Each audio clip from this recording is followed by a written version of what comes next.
साहित्य निधि में आज सुनिए वरिष्ठ कथाकार जयशंकर जी की लिखी हुई कहानी अंत। ये कहानी उनकी कहानी संग्रह बचपन की बारिश और अन्य कहानियों से ली गई है। विमल दा ने पेट्रोल पंप के करीब अपनी कार को ब्रेक लगा दिया। मुझे उतरना है, अनुराधा पास में ही रहती है, मुझे उनके घर जाना है। विमल दा ने कागज़ के टुकड़े पर मुझे होम्योपैथिक दवाइयों के उन नामों को लिख कर दिया जिन्हें मुझे भोपाल में ख़रीदना है। यहाँ की होम्योपैथिक दवाइयों की दुकान बंद होने पर है और कल रविवार होने से बंद रहेगी। आकाश में गुरु पूर्णिमा का चांद खड़ा है, बारिश के बारिशहीन दिनों की एक शाम। कार से उतरकर विमल दा ने पहले अपनी सिगरेट जलाई और बाद में मुझे एक सिगरेट पकड़ा दी। वे चेन स्मोकर हैं, जंगल विभाग में काम करते थे। अकेलेपन, खालीपन और बोरियत के दिनों में सिगरेट उनका बड़ा सहारा रहती आई थी। मुझे निरंजन के बचने की जरा सी भी उम्मीद नज़र नहीं आती। विमल दा बोले। डॉक्टर क्या कहता है? मैंने पूछा। वो भी दिन गिन रहा है। सितंबर में इलाज शुरू हुआ था। इस कैंसर से कोई नहीं बचता है। विमल दा की पत्नी कैंसर से ही मरी थी। वे कहाँ कहाँ नहीं भटके थे। कभी बनारस के किसी वैद्य के पास जाते तो कभी किसी जड़ी बूटी के लिए अमरकंटक के पास के किसी आदिवासी इलाके में। उनके अपने अनुभव हैं। निरंजन को बम्बई, पूना वे ही ले जाते रहे हैं, उन जगहों पर भी जहाँ वे पत्नी के साथ जाते रहे थे। निरंजन क्या सोचता है? मैंने पूछ ही लिया। उसे पता है कि उसका अंत करीब है। और भाभी और बच्चों को क्या लगता है? जानते सभी हैं, इंतज़ार कर रहे हैं। और कर ही क्या सकते हैं, पूजा पाठ शुरू ही रहता है। क्या अनु दीदी कभी आती हैं? 3-4 महीने पहले आई थीं। विमला भाभी को अच्छा नहीं लगा था। घर में बहुत बहस हुई। मैंने अनुराधा को सब कुछ बता दिया था। वो ऐसे ही कम दुखी नहीं है। उनके लिए मुझे निरंजन ने लिफाफा दिया है। मैं उनके घर ही जा रहा हूँ। उसमें इस महीने के मेडिकल बिल्स हैं। अनु की एक सहेली पर्सनल डिपार्टमेंट में है। ठीक है, अगले संडे मुलाकात होगी। ऑफिस में बता कर रखना, निरंजन के साथ कभी भी कुछ भी हो सकता है। कुछ लोग निरंजन से मिले भी हैं, सबको सब कुछ पता है।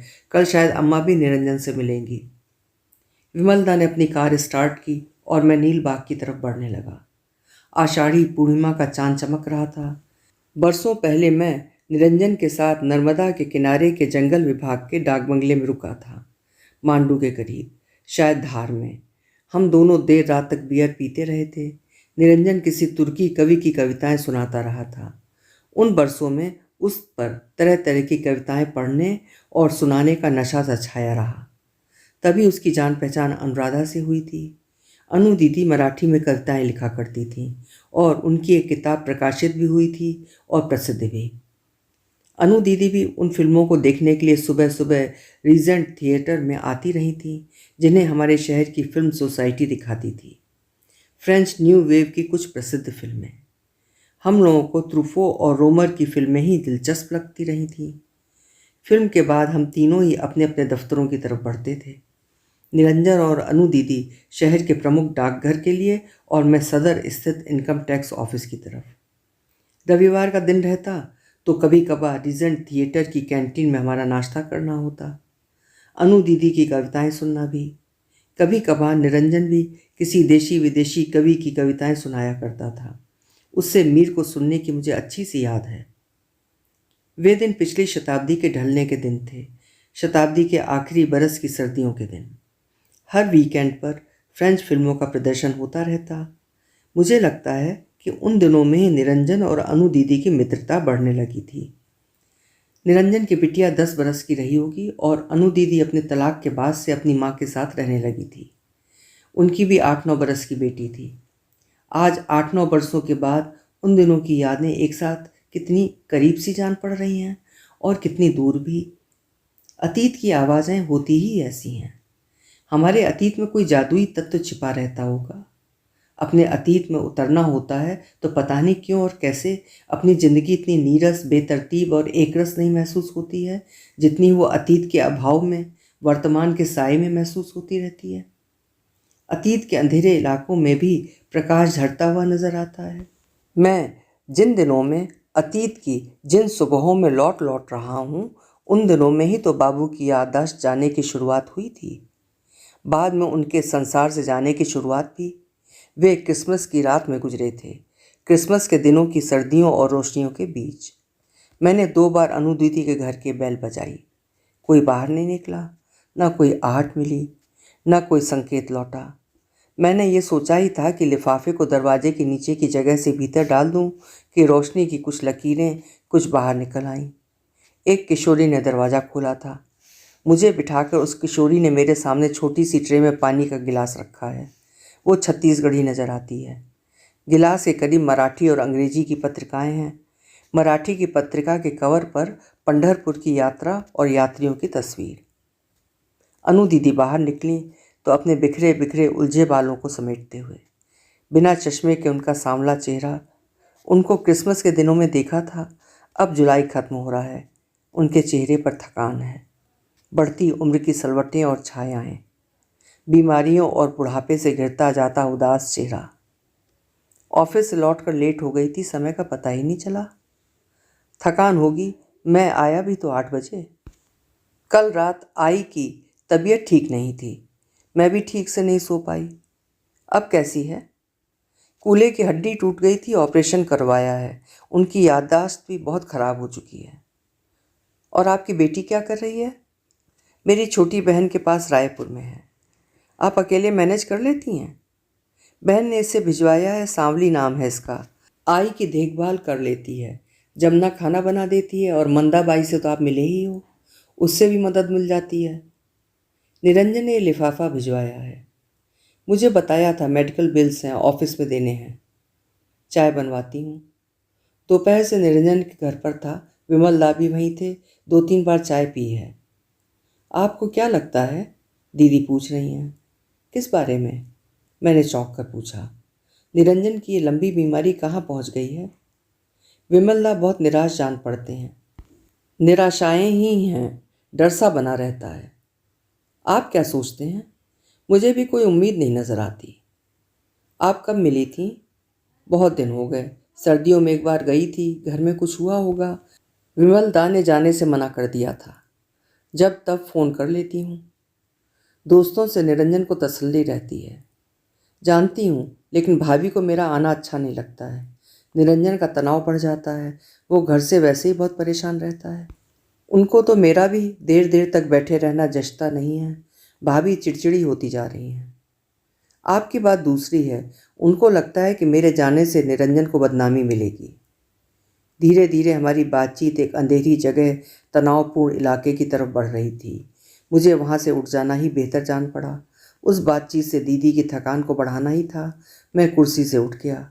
कुछ किताबें भी मेरे झोले में थीं, जिन्हें निरंजन ने दीदी के लिए रख दिया था। मुझसे किताबें ले लेने के बाद वे बोली, भोपाल में ही हैं ना आप? हाँ, कल रात निकलूँगा। आप तो हर वीकेंड में आते हैं। अम्मा यहीं रहती हैं, निरंजन को भी देख लेता हूँ। अच्छा, अब मैं निकलता हूँ। बाहर गुरु पूर्णिमा की रात और ज़्यादा उठाई है। गुलमोहर अपार्टमेंट के परिसर के स्ट्रीट लैंप के नीचे 2 लड़कियां बैडमिंटन खेल रही हैं। मेरा दीदी के घर से निकल जाना ठीक रहा। उनकी बातें एक नाजुक नजाकत लिए हुए अंधेरी जगह की तरफ बढ़ रही थीं। वो मामूली लोगों के संशय और सनक से बनती बिगड़ती अराजक और अंधेरी दुनिया की बातें हैं, जिनका न कोई सिर होता है, न ही सार। दूसरों के बारे में निराधार बेकार की बातें बनाने का शगल, जिसमें हर कोई शामिल हो जाता है, हर कोई मजा लेता है। कितने ही लोग ऐसे गॉसिप के बीच रहते हुए अपना समय गुजारते हैं, अपनी ज़िंदगी गुजार लेते हैं। बिना पैसे, बिना परिश्रम का मनोरंजन, जिसमें मामूली मन रमता ही चला जाता है। अनु दीदी और निरंजन के रिश्तों को लेकर कुछ अफवाहें पोस्ट ऑफिस के परिसर में पनपी थीं। इन अफवाहों को पोस्ट ऑफिस के उस अधेड़ क्लर्क ने फैलाया था, जिसका मन अनु दीदी से गप्पे हाँकने बतियाने के लिए उत्सुक बना रहता था। लेकिन अनु दीदी जिसे दूर दूर रखा करती थी। अनु दीदी को उसकी नीयत, उसकी निगाहें भाती नहीं थी। इन सब बातों की ना तो मेरी अपनी जानकारियां हैं और ना जिज्ञासाएं। विमला भाभी ने ही कभी थोड़ा सा कुछ बताया था। मेरे पूछने पर विमलदा ने भी थोड़ा सा कुछ समझाया था। अनु दीदी के तलाकशुदा होने के बाद से ही उनके दफ्तर में उनको लेकर अफवाहों का विस्तार होता चला गया। निरंजन उनकी परिस्थितियों और मना स्थितियों को समझने की कोशिशें करता रहा था और उसकी इन और ऐसी कोशिशों को ही दफ्तर के कुछ लोगों ने गलत समझ लिया था। कुछ समय तक निरंजन और अनु दीदी अपने दफ्तर के वातावरण से परेशान रहे थे। अनु दीदी मुझे छोड़ने के लिए सीढ़ियाँ उतरकर अपार्टमेंट के गेट तक आई थी। मुझे लगा था कि वो मुझसे कुछ कहना चाह रही हैं, ऐसा कुछ कहना जो उनके ड्राइंग रूम की रोशनी में कह पाना उनके लिए मुश्किल हो रहा हो। तभी स्ट्रीट लैंप के उजाले में मैंने उनके माथे पर के गहरे और पुराने चोट के निशान को देखा था। मैं इस निशान को 8-9 वर्षों से देखता आया हूँ। क्या निशान बचपन से चला आ रहा है? नहीं नहीं, ठीक है, फिर आना। लौटते हुए मैंने सोचा कि मुझे पूछना नहीं था। पूछते पूछते मुझे ये बात याद आई थी कि इनके पति शराब के नशे में इन्हें पीटा करते थे। विमलदा ने दीदी के वैवाहिक जीवन के आखिरी दिनों में थोड़ी सी भूमिका निभाई थी। तलाक का मुकदमा खींचता चला गया था। वो आदमी अनु के लिए डाक से तावीज टोने टुटके मंगवाया करता था, विमलदा ने बताया था। आप उससे मिले थे? मैंने पूछा। मुझ पर भी शक करने लगा था। मैं कोर्ट में कभी कभार मौजूद रहा करता था। उनकी वकील प्राची देशपांडे मेरी छात्रा रही थी। अनु की बहन बाहर थी। निरंजन को दीदी से आपने ही तो मिलाया था। उन दिनों मैं पोस्ट ऑफिस जाया करता था। बाहर से मेरी किताबें आया करती थीं। मुझे किताबों के घर तक आने की सबूरी भी नहीं रहती थी। निरंजन से पोस्ट ऑफिस में ही मिला था। एक दिन एमिली डिकिंसन की कविताओं की किताब आई और निरंजन ने आपसे बातचीत की थी। तुम्हें निरंजन ने बाकी सब बताया ही होगा, विमलदा बोले थे। हम लोगों के जीवन में एक ऐसा भी वक्त था कि कभी हम चारों या कभी हम तीनों ग्रीन पार्क की हरे रंग की बेंचों पर बैठे हुए देशी विदेशी कविताओं को पढ़ते रहते थे, सुनते रहते थे। दीदी अपने साथ कुछ खाने के लिए ले आती और विमलदा अपने घर से थर्मस में चाय या कॉफ़ी। उन बरसों के मेरे वीकेंड कितने भरे भरे हरे भरे रहा करते थे। तब मैं इसी शहर में नौकरी कर रहा था, बैचलर था। अब हम चारों ही कम ज़्यादा बीमारियों और बुढ़ापे से घिरते जा रहे हैं। अपने किसी एक ही दिन का अच्छी तरह गुजर जाना ही नियामत सा जान पड़ता है। अपनी अपनी नौकरियों की जिम्मेदारियां, बूढ़े और बीमार माता पिता, बड़े होते हुए बच्चे, अपनी अपनी सिमटती चली जाती दुनिया। बढ़ती उम्र की चिंताएं और तनाव साथ रह ही रहे थे और पिछली सर्दियों में निरंजन को कैंसर ने अपनी चपेट में ले लिया था। हमारी छोटी सी दुनिया उजड़ने लगी थी। मेरी बस हजारी पहाड़ की चट्टानों पर अपनी छाया गिरा रही है। चलती हुई बस में बाहर का अंधेरा और उजाला, चट्टानों और झाड़ियों और खंडहरों पर छाया अंधेरा निरंजन, विमलदा और अनु दीदी की चुप्पियों की याद दिलाने लगा है। हमारी चुनी हुई बेबस चुप्पियाँ। आज कनू ने खाने के लिए जामुन दिए थे, मैं एक जामुन भी नहीं खा पाया, निरंजन बता रहा था। निरंजन सोचता है कि उसके रहते रहते ही मुझे उसकी किताबें ले लेनी चाहिए, अनु दीदी बोली थी। अब निरंजन के पास बहुत कम वक्त बचा है, विमलदा ने कहा था। मैं इन वाक्यों के आसपास घेराई खामोशियों, उदासियों और निराशाओं को याद कर रहा हूँ। मेरे भीतर उन तीनों की आवाज़ों से उतरता हुआ अंधेरा फैल रहा है और मुझसे बाहर जुलाई की रात का गुरु पूर्णिमा का चांद का आलोक। मैंने अनु दीदी के ड्राइंग रूम की खिड़की से भी समूचे रोशनी से भरे भरे दमकते चांद को देखा था, जादुई तत्व लिए हुए असाधारण चांद को। पूरा का पूरा दिन गुजर जाता है और मैं न कुछ पढ़ पाता हूँ न सुन पाता हूँ, निरंजन ने कहा था। कल शाम निरंजन की बेटी कनू ने उसे मराठी में गाए लता मंगेशकर के कुछ गानों के कैसेट सुनाने चाहे थे। कनू ने कैसेट लगाया, गाने की आवाज़ आने लगी, लेकिन निरंजन सोने लगा था। इधर वो कभी भी सो जाता है, कभी भी जाग जाता है। उसका दर्द भी दिनों दिन बढ़ता जा रहा है। अब वो और ज़्यादा कीमोथेरेपी लेना भी नहीं चाहता है। वो थक गया है, वो मुक्त होना चाह रहा है। ये भी मरने की कोई उम्र है? कल माँ कह रही थी। क्या मरने की कोई उम्र होती है? मैंने कहा था। तुमसे 4-5 साल ही बड़ा होगा। तेरे पिता की बीमारी के दिनों में दिन दिन भर अस्पताल में हमारे साथ रहा करता था। माँ उसे याद कर रही थी। एक बात निरंजन में पहले से ही रहती आई थी, वो किसी की भी मदद करने में जरा सा भी पीछे नहीं रहता था। ग्रीन पार्क का माली बीमार था और रोज़ सुबह निरंजन उसे अपने स्कूटर पर बैठाकर अस्पताल ले जाता रहा था। अनु दीदी की माँ की बीमारियों में भी दीदी के साथ उसकी ही सबसे ज़्यादा हिस्सेदारी रहती आई थी। वो देर देर तक अपनी कविताओं की किताब के साथ मरीजों के पास बैठ सकता था। पहली बार अपने शहर से बाहर कहीं के लिए मैं निरंजन के साथ ही निकला था। हम बस से पूना गए थे। उसके बाद हम दोनों ही दार्जिलिंग के लिए भी निकले थे, लेकिन कलकत्ता में हो रही घनघोर बरसात के कारण वहाँ जा न सके थे। तभी बाबा ने कलकत्ता में रविंद्रनाथ ठाकुर के बचपन का घर देखा था। कुछ दिन पहले कनू कह रही थी। तब हम दोनों शांति निकेतन गए थे। रविन्द्रनाथ के घर में मैं तुम्हारी अम्मा के साथ गया था, तब तुम अम्मा के भीतर थी, निरंजन ने कहा था। उसकी बेटी के चेहरे पर गहरी शर्म उतर आई थी, जैसे माँ के गर्भ में रहना कोई बुरी बात हो। निरंजन मेरे सामने बहुत दिनों के बाद मुस्कुराया था। कनू अपने बीमार मरणासन्न पिता के करीब चली आई थी। वो उसका कंधा सहलाने लगा। कनू की आंखें टपटपाने लगीं। उसे इसी बरस मैट्रिक का इम्तहान देना है। पढ़ने में उसका मन नहीं लग रहा था। अपने बाबा के आसपास भटकती रहती है, बैठी रहती है। अभी पिछले ही रविवार को जब हम तीनों पूना कलकत्ता की अपनी यात्राओं को याद कर रहे थे और उसी वक्त विमला भाभी खिचड़ी का कटोरा, टमाटर का सूप लिए हुए निरंजन के कमरे में आई थी। कनू, अपना होमवर्क कर लो, भाभी बोली। सुबह कर लूँगी। तुम्हें इतनी देर तक बाबा को डिस्टर्ब नहीं करना चाहिए। उनका इशारा मेरी तरफ भी था। वे अपनी तरफ से ठीक ही सोच रही थी। निरंजन को आराम की ज़रूरत है, पर वही अपने दोस्तों को रोके रहता था। उसका मन थोड़ा बहुत गपशप में लग जाता है। अपनी बिटिया का संग साथ भी उसे तसल्ली देता है। मुझे इस तरह घुट घुट कर जीना नहीं है, निरंजन ने उस शाम कहा था। तुम्हें आराम की ज़रूरत है, तुम बहुत ज़्यादा कमज़ोर हो गए हो, निरंजन की माँ बोली। कमज़ोर हो गया हूँ, अभी मर नहीं गया हूँ। ऐसा नहीं कहते बेटा। तुम सब मुझे मेरे वक्त के पहले ही मारना चाह रहे हो। मैंने कीमोथेरेपी को और ज़्यादा लेने के लिए मना भी किया था, तुम लोगों ने मेरी सुनी ही नहीं। निरंजन कहता चला गया था। बाद में उसकी सांस भरने लगी। भाभी ने पीठ सहलाना शुरू किया। उसकी माँ ने उसका सिर अपनी गोद में रख लिया। कनू होमवर्क करने चली गई और मैं वहाँ से निकल आया था। यह जुलाई की शुरुआत की छुट्टियों की शाम थी और अब जुलाई जाने ही वाला है। उस शाम के बाद से ही निरंजन की तबीयत बिगड़ने लगी है। उसका बुखार बना रहता है, उसका दर्द बढ़ता ही जा रहा है। ना उसे भूख लग रही है, ना ही नींद आ रही है। एक दिन उसने विमल दा को एसएमएस से पूछा था, एम आई डाइंग? उस एसएमएस को विमल दा ने मुझे फॉरवर्ड किया था और अनु दीदी को भी। उस दिन के बाद से हम सब निराश हो चले हैं, एक तरह की प्रार्थना और प्रतीक्षा से बंधे हुए। वो थक गया है। वो अब यहाँ से निकलना चाहता है। उसे अपना दूसरों को इतना और ऐसा कष्ट देते चले जाना अखरने लगा है।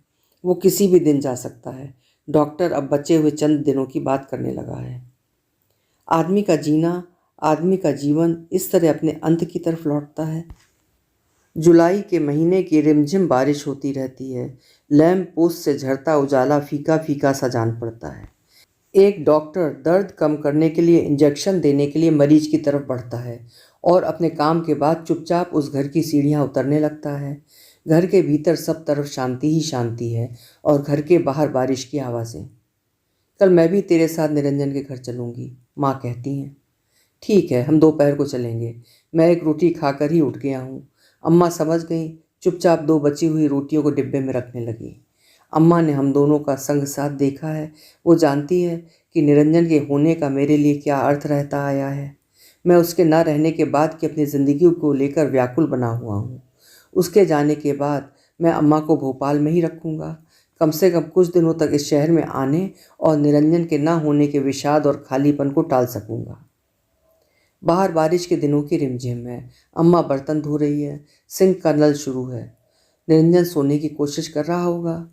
विमल दा अपनी ड्रिंक के साथ कुछ सुन रहे होंगे। अनु दीदी अपनी माँ के पास बैठी होंगी और कन्नू अपने बाबा के पैर दबा रही होगी। निरंजन की माँ के साथ, निरंजन के बेटे के साथ, विमला भाभी के साथ क्या क्या कुछ नहीं घट रहा होगा। मैं अपने बिस्तर पर लेट गया हूँ। खुद को थका थका सा, बुझा बुझा सा महसूस कर रहा हूँ। नाइट लैंप की रोशनी मेरे मृत पिता की काली सफ़ेद तस्वीर पर गिरती हुई।